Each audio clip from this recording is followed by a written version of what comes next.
That's been helpful in months past. So, excuse me. So, who else has joined us? Let us know in the chat box your name and where you're joining us from. Cliff, I see you've joined. Thank you. I do try to acknowledge as many people as possible before we begin, but the closer we get to 2 o'clock, people join. I'm not able to catch everybody. So please do use that chat box and let us know who you are and where you're joining us from. So try to acknowledge as many people as possible before we begin. Sorry about that. Hold on. The closer we get to 2 o'clock. And say I'm hearing myself. Yeah, I have to mute it. Okay.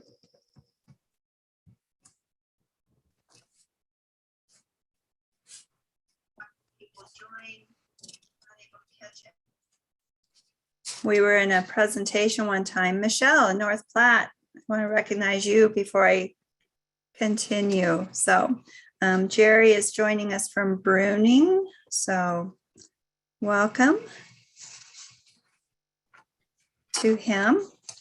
Seth is in Alliance. So yay.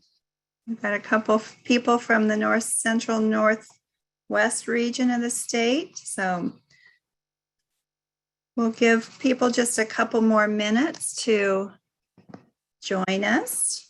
So Steve is joining us from Lincoln. Welcome, Steve. Thanks for taking time out of all of your days or all of your day today.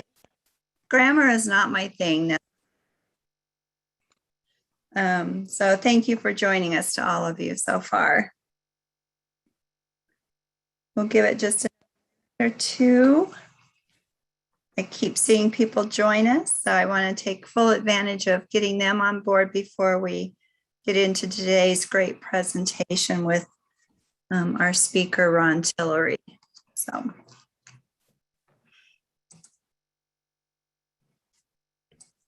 I should say we're joining from Holdridge. For those of you who are maybe not familiar with where we office in Holdridge, just about a block and a half from our speaker's office today. So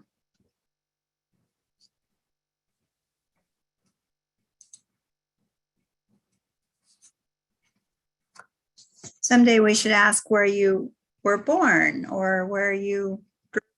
Might be an interesting question to see just how many connections we might have with people that are in the room. So if you'd like to know, ask what your favorite fall food is, because it feels like fall outside today. Yeah, I haven't looked at the forecast for today or the temperature, so I haven't been out since this morning, but it was just kind of dreary. Mm-hmm. So we'll give it one more minute and then we'll be ready to start. How does that sound? That works. Okay.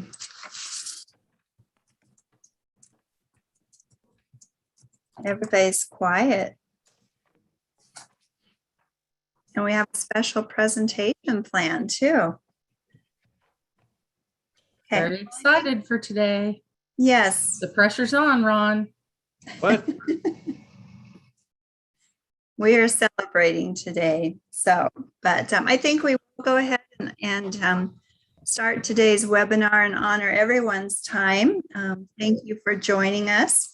City of Hartington, I can't move on until I recognize them, and we're getting a temperature update of 93 in Lincoln. So yes, it has definitely increased since I came in. So, and Patty is representing Burke County and joining us today. So thank you to all of you time to join us and spend this hour with us today. We greatly appreciate it.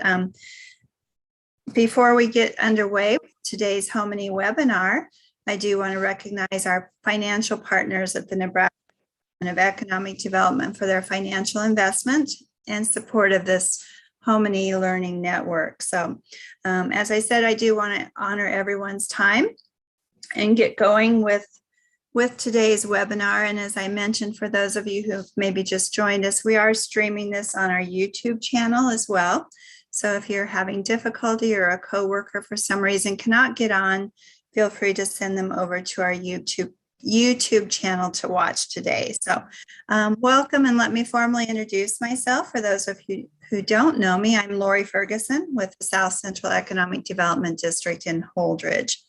And I've kind of alluded to this a little bit, but before we start actually today, I just wanted to share one of the things that we've been talking about as a leadership team here at SCED is how to celebrate the accomplishments of our communities, of our people, and other things that happen good that are in the district. So today we thought we might just take a couple minutes of our opening to celebrate something with all of you. We are just really excited today because this is our 40th HomeNE webinar. And if you're doing the math, we started in February of 18.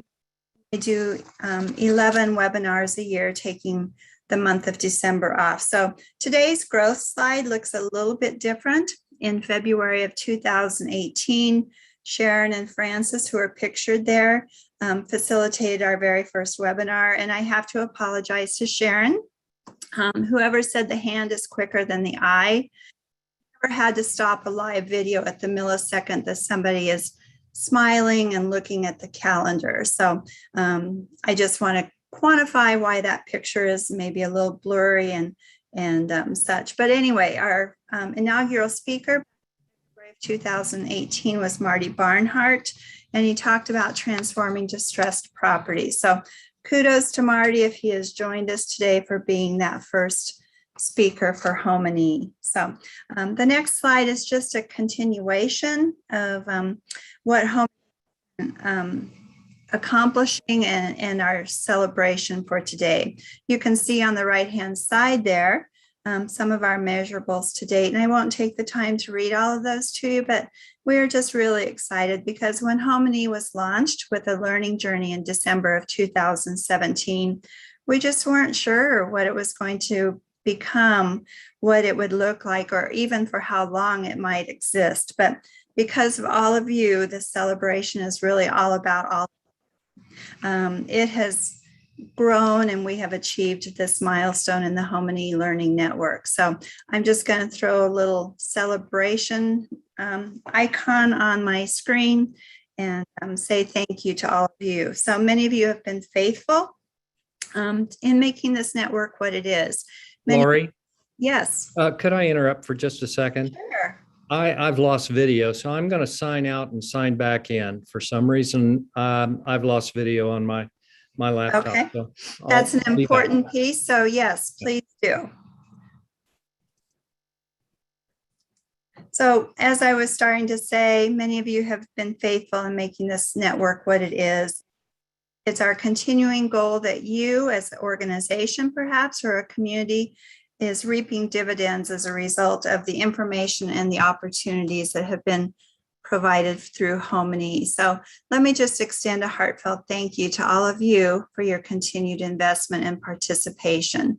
And whether this is your first webinar, some of us or some individuals have been here for all 40 of them. And we just want to say thank you and welcome to all of you. So one of our pillars of HomeNE is the sharing of stories, other individuals and communities. We just didn't want the Learning Network to be a dissemination of information constantly, but rather we also wanted to have you hear stories from other organizations and other communities. So today, we'd like you to use the chat box or maybe email Sharon or myself at the conclusion of today and let us know. We want your story. How many impacted you or your organization or your community you gained from HomeNE and your participation? And also, what connections have you made as a result of HomeNE? I know a few stories where people from different parts of the state have become connected through HomeNE and have begun sharing ideas and resources. And we'd love to hear more of those stories if you would be willing to share those with us. So, okay, Ron, are you back with your video? I am. Perfect. So at this time, I will turn it over to Sharon Heffley, who is the Executive Director here at South Central Economic Development. Hey, good afternoon and welcome to the August edition of the HomeNE 2021 webinar series. The South Central Economic Development District is honored to serve as the lead agent for this learning network, and we are very glad that you are here. HomeNE is designed for people all across Nebraska seeking to successfully assess and address our housing opportunities. The HomeNE purpose is to build a network of individuals and communities with a shared interest in housing issues or challenges or opportunities to motivate you to take another step in the right direction and provide a safe place to talk about those things that have been tried, because not all those ventures are successful, but they are all learning experiences. And to learn from the successes and struggles of others, to take away new ideas or see things through a new lens, and to inspire you. We hope that in giving you some inspiration, you can in turn inspire your tribe, because what you do in your community really is valuable. And if you look around, you might notice nobody else is doing it. So I am glad you're here. I'm excited about today's topic. Today, we're joined by Ron Tillery, Executive Director of the Phelps County Development Corp., or as I refer to them, PCDC. I really am excited because I have to tell you, this has been my home for most of the last 15 years. And to see what he's been able to do is really exciting. Ron has been with PCDC as Executive Director since May of 2016. He returned to Central Nebraska after 6 years in Fremont, where he served as Executive Director of the Fremont Chamber. While he was in Fremont, he led efforts to reinvigorate a moribund business climate and worked as a member of the recruitment team for the Costco Lincoln Premium Poultry Plant, projected to add $1.2 billion annually to Nebraska's economy. Prior to that, Ron lived and worked in Kearney for 21 years, where he guided efforts to build a dynamic and diversified economy with the Economic Development Council of Buffalo County. He also had a long television career, serving management positions at stations in Texas, Oklahoma, Colorado, and Nebraska. To name a few of his accomplishments since coming to Holdridge, he recruited the Cobblestone Inn and Suites into Holdridge, which was a $4.25 million project. He assisted in the grant award of $518,500 of rural workforce housing funds. He led the charge for PCDC and the city of Holdridge to partner and recently receive a $3.1 million EDA grant to create infrastructure out to the Iron Horse Industrial Park. And he created the Go Home programs to support housing development, which you're going to hear more about in just a little bit, in the Phelps County region. He's a champion for growth at all levels in the county. And Ron, welcome to our HomeNE network. Thank you, Sharon. You made it sound a lot better than it really was, a lot grander than it really is, but thank you for that. I'm really happy to be here today because there's another member on the call that has been a colleague for a long time. I don't get to see him very much, but Steve Peregrine and I go way back to the early to mid 90s when housing wasn't as big an issue for economic development as it is today. More and more people are recognizing the crossover and the interconnectedness of the economic development world and housing. So we're going to talk a little bit about that today. But if you go to the next slide, Sherry, the title of today's presentation is Every Drop Fills the Glass, Housing Strategies Large and Small. And that's because I'm a big believer in building momentum. And sometimes you've got to start with small projects and have a string of successes for them to actually create the momentum and the gravity to attract housing developers and housing opportunities to your community. So no housing success is too small for you to focus on, none too large either, because I think it's important to remember that if you think small, you're going to get small. So when you are thinking small, you've got to have a larger goal in mind. If you can go to the next slide, Lori. Or Sherry, I'm sorry. I want to start by, again, reemphasizing my bias towards economic development. That's something that's how I approach the issue and how I approach solutions to the challenges in front of us. But every economic developer should have housing solutions as a tool in their tool belt, because if it's not an issue now, it will be. I can't imagine a market where it isn't an issue in Nebraska, at least right now. Even markets where there's not a lot of population growth, the housing stock is probably older and needs to be replaced. And so you need to have some emphasis on that area, regardless of what pace your market is growing at. It's an important quality of life issue, but that's not the only reason why housing is important for me and in Phelps County. Here's what I found. The next one, Sherry. Evidently, Alexa heard me say something in the background.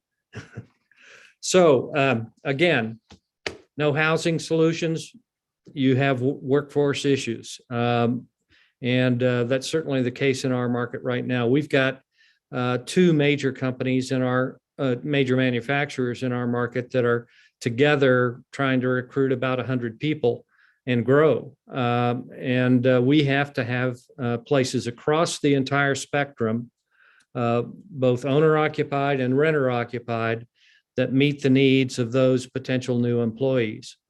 In Holdridge, we're a net commuter community. We have about 1,100 people commuting out of the county every day to jobs, but we've got about 1,700 people commuting into the county every day. So there's an opportunity in front of us if we can convert some of those commuters to residents, because we want them to spend their paychecks at home rather than taking those paychecks back someplace else. And that was the impetus for the creation of the Go Home programs that Sharon mentioned earlier, and we'll get into those. If you can go to the next slide, Sherry. And the next one after that, I'm jumping ahead of myself. So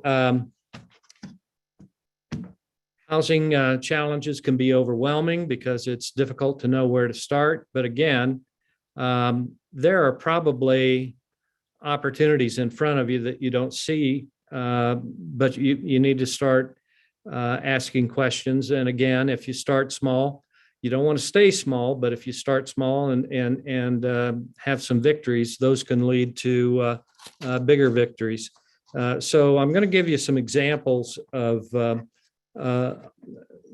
small victories and some of the larger victories in our community. But first, I wanted to lay out some in aggregate, some of the success that we've had in the market and what we've been able to accomplish over the last 5 years through our Go Home programs and others. Go Home is comprised of a down payment assistance program that where we match, PCDC matches an employer's contribution to basically targeted either at existing employees that are commuting in who live outside the county, or new employees that have a choice of living either near their place of work or someplace else.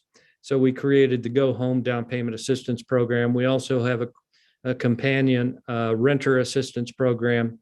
We think that getting people to live here, even if they're renting, they may someday be converted into homeowners. So it's important for them to get in the community, rooted in the community, and experience living here. So that's why that program was established. So since August of 2017, we've relocated 163 people into the community, or into the county, actually, because this is a countywide program.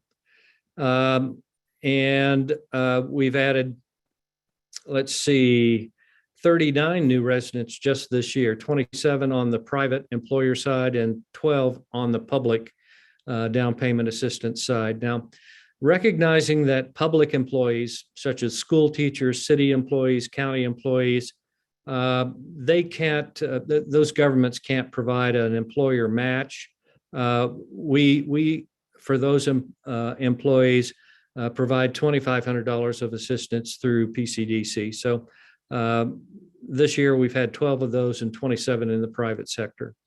On the Go Home rental side, we've added 71 new residents over that 4.5-year time frame. In total, about 273 people directly impacted by that. Almost $10 million in the value of the property that's been purchased by those people. But we've impacted more than 400 in that program. There are some companion programs we won't go into today, but more than 400 people have been impacted. And with the census that came out over the weekend, we learned that for the first time since 1970, Holdridge experienced growth. The 2019 census estimate showed that our population was probably going to be closer to 5,408. We ended up 5,515. Now that's not a big number, but that's a positive number, and it's going in the right direction. So we're happy to buck that trend of other rural communities that are still in a population decline. But I think that underscores how important it is for you to embrace the challenge, build a consensus in your community that that change really isn't an option. You're going to change one way or the other, and you might as well spend your effort trying to affect the change that you want rather than deal with the change that you don't want. So let's move on to the next slide. Next one. Again, yeah, we've covered that. I'm not giving you good cues, Sherry, I'm sorry. So let's start with the basics. You need research to act on, and also it's important for your partners in the community to know that you're not just shooting from the hip. So we strongly support the notion that a community or a county should do a housing study. Our last housing study was done in 2017, and it was a county-wide housing study because we recognize that all communities in Phelps County feed into one another and support one another. And it's important for us to understand what the housing demand and challenges are in each of those communities. Now, next slide, Sherry.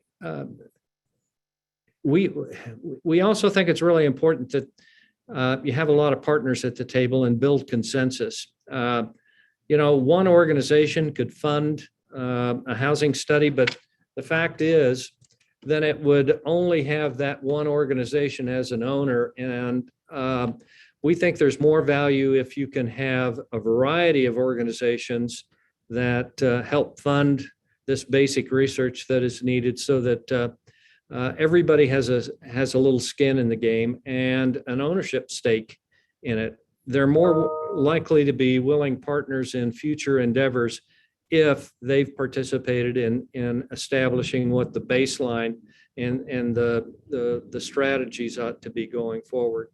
So the next slide, Sherry. Don't get bogged down in process. That's a tough one because a lot of people tend to like to check off things on the list, and process is important, but you can sometimes get wrapped up in just going through the process rather than accomplishing what the overall goal is. And we think it's really important to be able to be flexible and nimble and move to where the opportunities are when they present themselves. And trust me, they sometimes come out of left field, but you don't want to have something so rigid that you can't adjust to what the market needs. Next one, Sherry. And that, again, I'm jumping ahead, but, and go ahead and go to the next one, Sherry.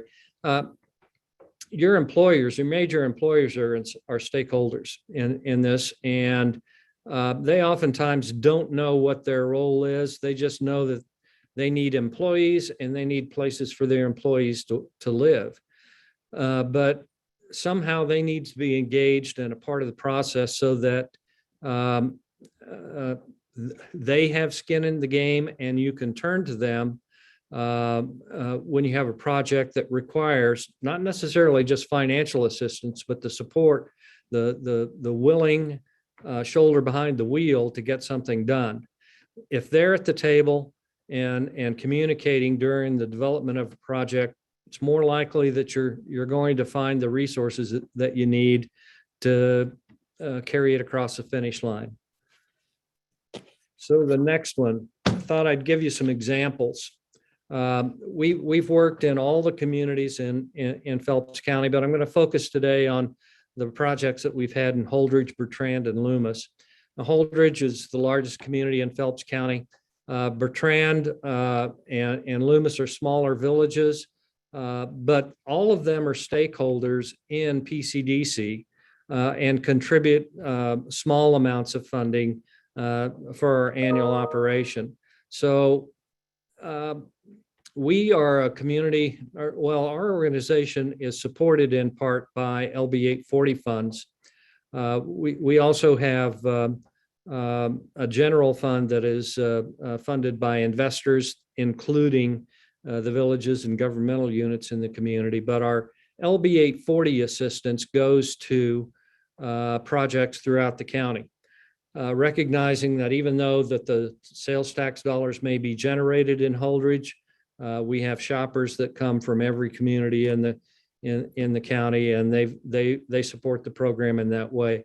So we do invest our LB 840 funds in other communities. So initially, right after our housing study was completed, we approached a developer that we had worked with before in Kearney to inquire about a rental, or an apartment complex, a market rate complex, because we had a significant need in our market. The housing study indicated 72 units just in Holdridge. The private developer needed property on which to build. PCDC acquired a property that had been vacated by a former school. So we got the property at an affordable price. We were able to convey that to them at a very affordable price. At the time, the city council was not comfortable doing TIF for residential units. That's a situation that's been reversed over time, but for this particular project, they weren't comfortable providing TIF. So PCDC added additional assistance through our LB 40 fund to compensate for the lack of TIF, which jump-started the project and made it cost effective. They allocated about a third of the total property that we had acquired to 18 rental units. They're kind of in a townhouse style. They don't look like a traditional apartment building, but they met a specific need in our community. They're 2-bedroom, 2-bath, nice appliances, off-street parking with lawns, and well-maintained. In fact, one of our staff members is a resident of one of the units, and they're very, very, very nice. So that was one of our first housing initiatives outside of the Go Home program. We also recognize, next slide, please, that there's oftentimes infill lots and properties that need to be replaced in communities. And this was one of the first eyesores that I noticed when I moved to town. It was on my way to work every morning, and I just didn't like looking at this. And the more I learned about it, the more disturbing it became, because those two World War II era buildings were divided into 2 apartments apiece, and they were pest infested and moldy and just terrible conditions. And so we acquired the properties after a long negotiation. probably paid far more than they were worth, but they were on a very visible lot in town. It was a slightly larger lot. And so we invested in buying the properties and then demolishing and remediating the asbestos and other environmental concerns associated with those two properties. So then we partnered with SCED to do a modular home on this property. We had become acquainted with Dan Kuber at a prior housing event in, I think it was in Kearney. Can't recall Sharon, but Sharon and her group put together a development plan to put this house on that lot. And we were a little anxious about what the selling price was going to end up being, just north of 200,000. But actually, I don't think it actually hit the market, did it, Sharon? It sold in less than a week for more than I thought that we could get for it. But that was just at the beginning of this housing, inflationary housing period that we're in right now. But the main thing is the neighborhood looks so much better. The neighbors feel so much better about the look of everything now that this house is on it. And we've got a young family in there. And in this slide, you can see how Brian Deacon, he's the human resources manager at Becton Dickinson. They've been a big supporter of our Go Home down payment assistance program. And although this is not a project that used that program, it really underscores how important it is for you to work with your employers and to also understand your market needs and address them in a way that fits everybody's needs. Next slide. So a larger solution, we've been stepping up in size, is the Rural Workforce Housing Initiative that we participated with, along with the Holdridge Development Corporation and Cliff Messner's group in Central City. I don't know if Cliff is on the call today, but we needed both low-income housing, rural workforce housing, and market rate housing. And so together, we devised a plan where Messner Development would build 10 duplexes that were a part of the LITC program. He would build 6 townhouses that were part of the Rural Workforce Housing Initiative. And then we developed 19 single-family lots that will also have houses built on them that will qualify for rural workforce housing criteria. The 6 all 10 duplexes, 20 living units are completed. One of them is for sale. The other 9 are all occupied. And then the 6 townhouses are also under construction right now. One is sold. There are 2 others that are near sold, and we believe by the time they're completed, all of them will be sold. And we're about to start construction on the first of the 19 single-family homes in that subdivision. So as Sharon mentioned earlier, we got $250,000 from NYFA. That matched PCDC's $250,000 that we put in.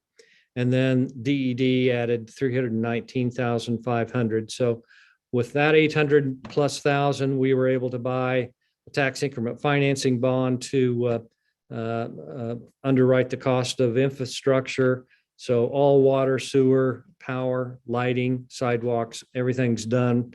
And we then will keep the cost of the lot cost down to rock bottom, or we could even market those at less than cost if we had a project that merited that kind of support. So the next one. Next slide, Sherry. We're going to a private developer that looked to put 3 houses in Loomis, which is only 6.5, 7 miles away. A lot of people that live in Loomis actually work in Holdridge, vice versa. But we had 3 very low-cost lots available in Loomis. Private developer worked with Big Prairie Homes, which is a modular home builder, to do 3 different homes. We provided a $5,000 grant for each lot. In today's world where construction costs are unpredictable and the margins for developers are so skinny, those kinds of capital injections into a project really can be a make or break. It doesn't need to necessarily be huge for each project for it to be a difference maker for the contractor or the developer.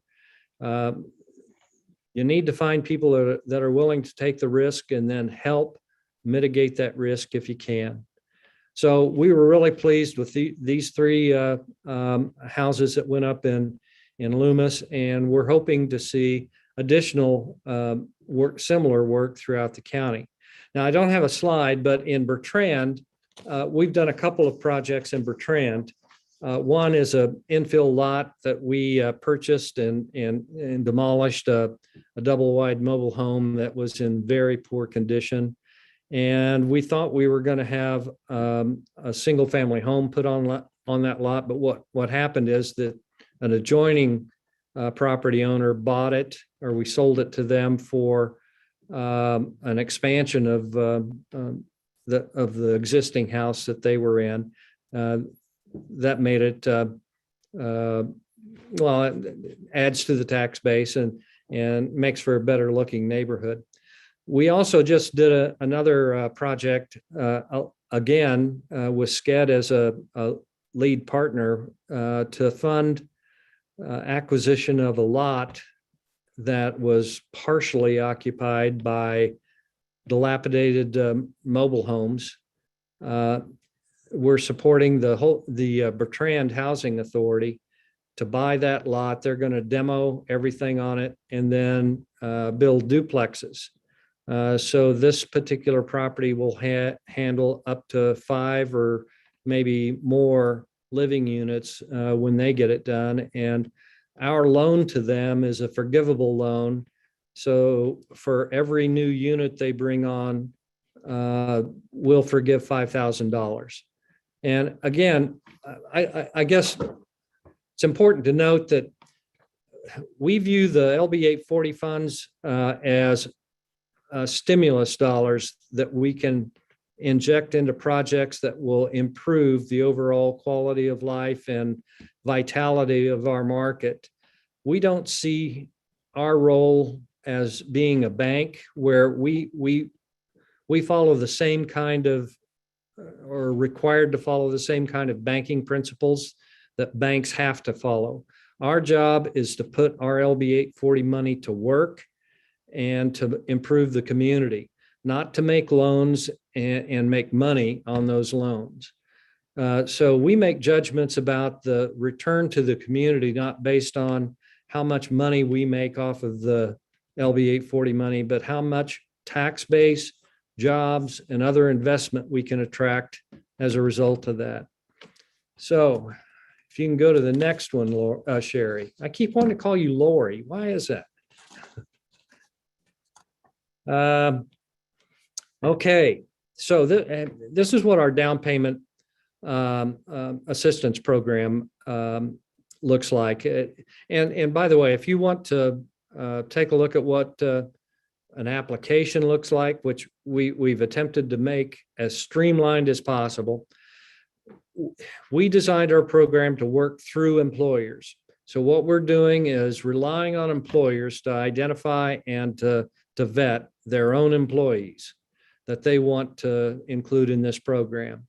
So the application has to be signed off on by the employer, and then the employer tells us what number that they're going to put in there as their contribution. We'll match that number up to $2,500 per application. We have some applications that have been for 1,000 or 2,000, and so our share of that it corresponds to the employers.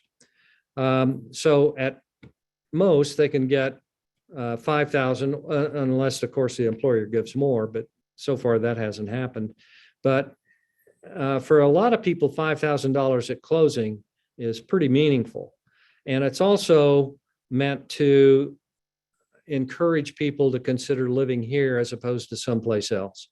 And so far, that seems to be working. In fact, we've already exceeded the budgeted number that we have for the program this year, but we're going to continue it and borrow money or move money from other programs to support this, because so far this year, I think we've got, I think 39 people that have moved to the county. Again, the public employee version of this doesn't require an employer match. That's really important when it comes to teachers, because when I first moved to Holdridge, found that the prior year, the school district had hired 10 teachers. 9 of those teachers ended up living in Kearney as a result of not having a place to rent or buy that met their needs. So that was also a catalyst for us to look at those rental housing units. But we wanted to make sure that there was an incentive for those teachers to stay here, because if they're commuting every day, boy, chances are they're going to start looking at other opportunities in a fairly short period of time. And again, that's why we introduced the renter relocation assistance package, because it's expensive to get started in a new apartment, especially when you're just starting a career. But oftentimes people want to rent before they buy, and that's a good incentive to get them established. And for all these programs, they've got to be new residents. Next one, I know I'm going a little long. Maybe I'll hurry up here. You're fine, Ron. Go ahead. All right. So we also have a homeowner improvement program that is not restricted to new residents. This is intended to help people rehabilitate properties, improve them, and it's intended for anything that we can see from the street. We don't want to do home inspections and things like that. So our home improvement program can apply to siding, painting, windows, roofing, fences, sidewalks, things like that. Anything that we can see from the street. Again, the application's available online, and it's contributed to a pretty significant number of new investments in the community, improving the look of everything. So next one.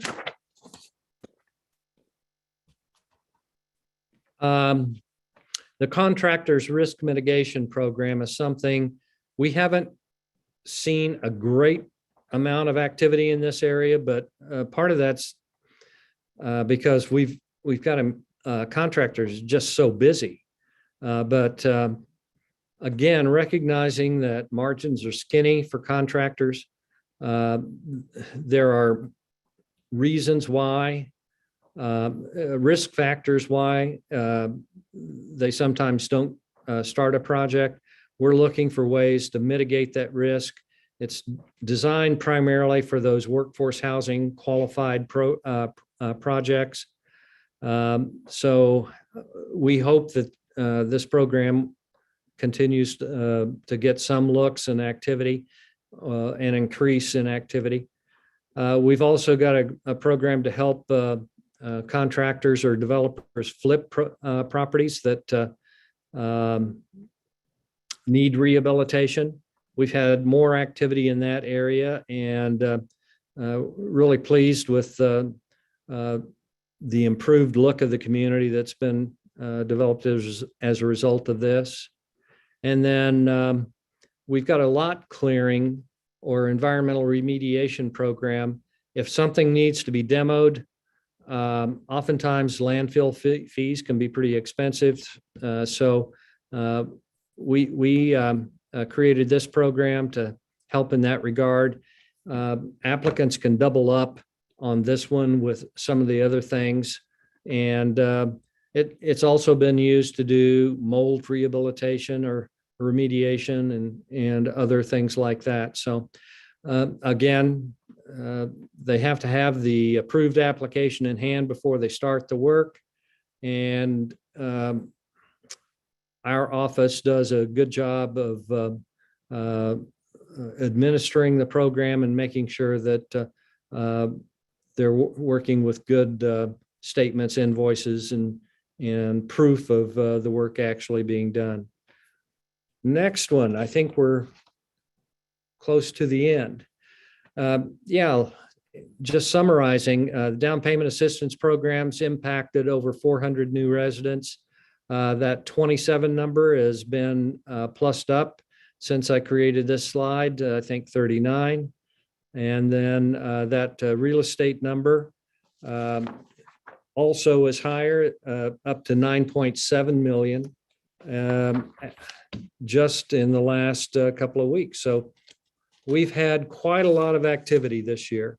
As many of you have heard, home improvement has been jump-started by COVID. A lot of people put money into their homes rather than taking vacation someplace else. So I think that contributed a bit to the activity this past year. Last slides. Every drop fills the glass. Every project, every house, every apartment that you help renovate helps make the market better. So in this slide, don't be afraid to change. We've modified several of our programs. We've suspended a couple simply because they weren't working the way we thought they should or weren't needed. So don't be afraid to change.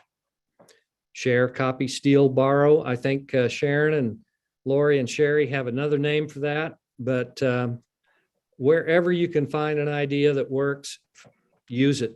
And I'm happy to share our ideas, what's working for us, and I'm happy to steal good ideas from all of you. So I'll wrap it up now and open it up to questions. Okay, thank you, Ron. We do have a few questions in the Yeah. chat box, but we do have your contact information on the screen, and we'll leave that up here for a little bit Okay. in Q&A. And I could just, if I can steal a moment, just for those of you who are listening, I can attest to the success of the renter relocation program. My husband and I own several rentals here in Holdridge, and about 3 years ago, a young couple living in Kearney utilized that program to rent one of our rentals and make their security deposit with the funds. And it brought them to Holdridge. He was working here. They just moved out this summer because they bought a house. So had it not been for that, I'm not sure that they would have come, because at the time he was the only worker in the family, and since then they've now both started working. She has a job and they've bought a house, and so they're contributing because of that program. So it's a small thing, but it's paid big dividends for the community for sure. So thanks for that innovation. So one question that Patty has asked is, what do you consider workforce housing, Ron?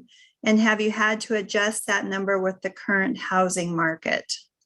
Yeah, the threshold we set was 275,000 for a single family home.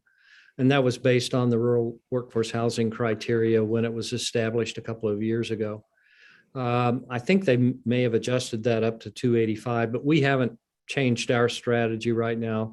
We're essentially trying to create that housing at 275 or less. And the townhouses that we have for sale that are in that program will sell for under 200,000. And the single family homes that will be constructed are slated to come in someplace between 250 and 275. Okay. Good. Sarah wants to know how much funding does our LB 840 program here in Holdridge generate on an annual basis? Yeah, we renewed our program in 2015. It took effect in 2017. And to give you a little background, we have an investor model that funds the general operations of the organization, administrative costs, salaries, and that sort of thing. We have about 110 investors, and then each community, village, and the county are also contributors. I think to the general fund, all governmental units contribute about $36,000 a year, but the rest of our annual general budget comes from private investors. In the general budget, the annual number is about $225,000. LB 840 generates about $525,000, $550,000 a year from a 1/2 cent capture of the sales tax. And those are devoted primarily to programmatic uses such as the Go Home programs, also property acquisition. We do gap financing for projects and other things. We try not to look at ourselves and apply the same criteria to ourselves as a bank, but we also are very judicious in how we use that money. So Steve wants to know more detail TIF bond purchase structure. Was there a pricing premium for the bond purchase as compared to a bank? No, I think it's a 0% bond. We'll essentially, for the properties that we're developing, we'll be paying ourselves. Okay. And LB 840 hasn't been here that many years, correct? No, it's actually, this is the second round. It was originally approved. Stacy, was that in? I was thinking the year 2000, 2001, but. Yeah, I think that's right. Right. And when we Okay. renewed it in 2015, the program hadn't expired yet. It was due to expire in 2017, but we started a little early to give ourselves a cushion. I think both the economic development plan and the sales tax initiative passed by more than 83% favorable vote. Lori? Yes, Rick. Yeah, this is Rick Nelson. I guess Steve Peregrine and I were probably the two that have known Ron the longest, going back many years, and Ron's always been very creative. I just wanted, I think I put it in the comments, but point out the fact that these programs that Ron described today, along with PCDC's response to help their businesses during COVID last year, were a couple of reasons why PCDC was named the National Rural Economic Development Organization of the Year last year by the National Rural Economic Developers Association. So a lot of kudos for Ron and the staff at PCDC for all the work they do. Yes. Thank you, Rick. For sharing that.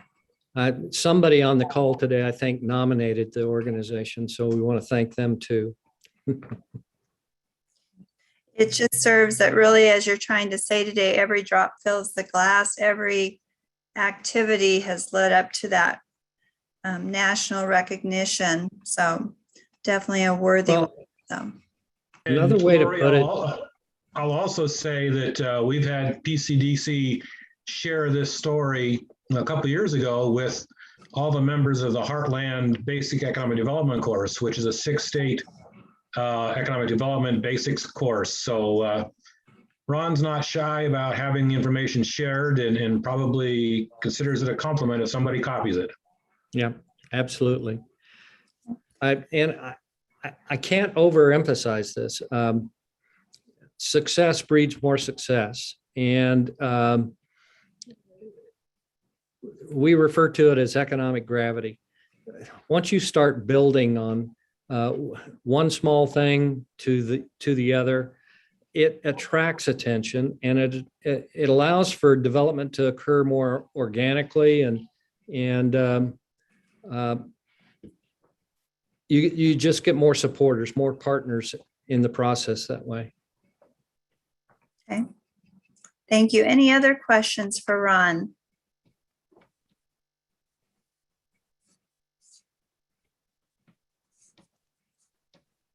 Did Ron plant or create an aha moment for you? Let me ask our attendees today, what's an aha that you're taking away from listening to Ron's presentation?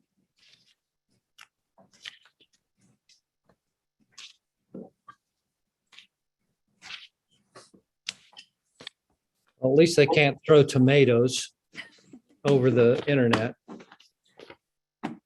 Well, I'm just always encouraged when I hear you speak. You know, I've lived here more years than I care to share. And just these programs and the forward thinking attitude. Patty says she really likes the rental assistance program. And Paula is intrigued by the rental move home funds. So, and little things add up to build momentum. I'm seeing that comment in the chat box as well. So if anybody could apply something from today, what would your advice be? Ron, do you have any? Well, again, I'd invite everybody that has an interest, visit our website, www.phelpscountynE.com. All of our applications and program guidelines are in there under the GO programs. We also have other similar programs for downtown redevelopment. And one of our downtown, we call downtown redevelopment the Go Dream program. And we've got a program in there to support renovation of upper level living areas. And that program's been used a number of times in downtown. We're pleased with, I think we've added about 20 downtown living units. We didn't go into that today, but that's a resource that is often overlooked. Many of those places already have infrastructure in place that can be utilized. Sometimes it's outdated and needs to be replaced. But for the most part, local property assessments rely on the main level. And when you start renewing or adding living units on the upper levels, that increases the property tax valuation of your downtown, and it creates activity. It creates just more interest and stuff going on downtown, and improves the overall quality of life. Good, thank you.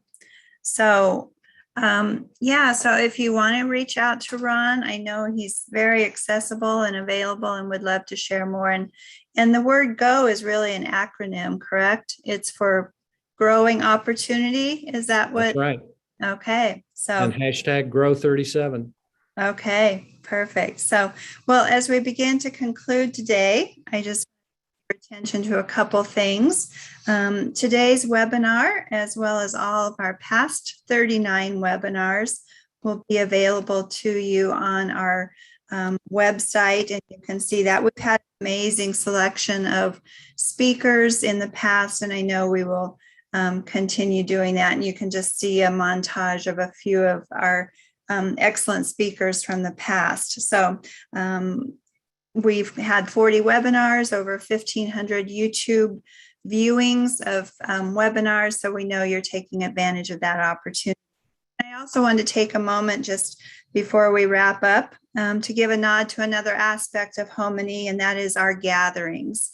We just concluded our visit to Hastings in June, and upper story living was kind of the emphasis of that day. And if you haven't participated in a gathering in the past, I really encourage you to think about it.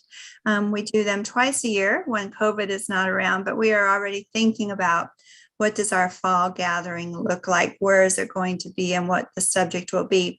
Once again, I've just thrown a bunch of pictures together to show you that a gathering is not just a full day of a speaker at the front of the room talking to you.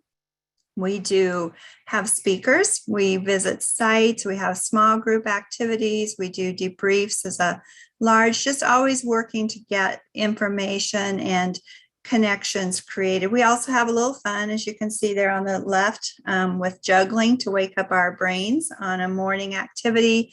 And then before COVID, we were always hopping on a bus and taking a tour of the host community and sharing in their successes as well. So you can just see some of the pictures of past gatherings there and the attendees. And I always come away tired but refreshed and full of great ideas from our speakers. So think about joining us. I believe that's going to be in November, and be watching for more information. So don't let another gathering go by without attending. So normally at this time in each webinar, I conclude with an announcement of next month's webinar.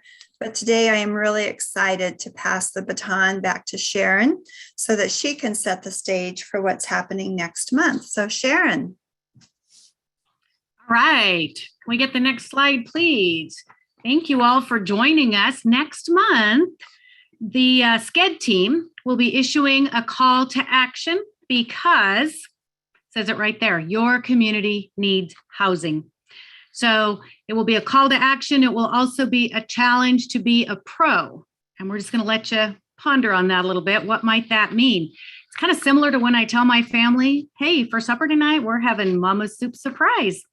It's always a little bit of a little angst there, but mostly eagerness. So I really do believe that you will benefit from our challenge and our guidance regarding the move from consuming housing information to producing real outcomes in your town. So I look forward to seeing you all next month. And Ron, once again, thank you for joining us today. We greatly appreciate your time, your talent, your commitment to economic development and housing. We also greatly appreciate all of those that join us. It would have been a little boring for Ron if he didn't have any audience, and we'd been thinking, man, what else could have we done with this hour? So thank you all. Any last questions or comments from the group today?